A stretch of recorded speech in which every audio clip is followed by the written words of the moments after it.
My mother was a sharecropper's daughter who was pulled out of school in the 5th grade to work the cotton fields of South Carolina. She moved to Washington when she was 18 years old, and she married my father, who was an alcoholic, and beat her on a regular basis. He died at 36 years old from cirrhosis of the liver. So this is the situation. You have a young mother with a 4-year-old son living in a still segregated city, Washington, D.C., in a neighborhood that was just beginning to integrate as a young black woman with a black child, and couldn't take me to the local parks because it was for white only.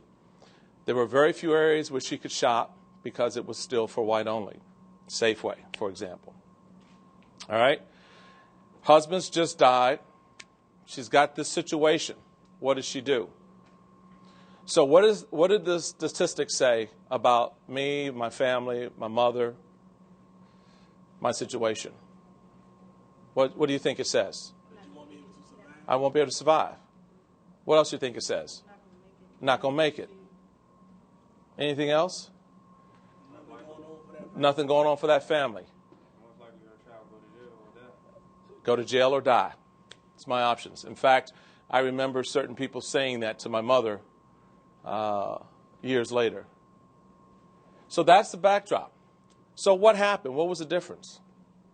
The difference was obviously a lot of love and concern, but also a sense that despite the odds, despite what people say, despite the limitations that are put on you, you're ultimately the one to make the decision. You're ultimately the one who gets to decide whether you succeed or fail.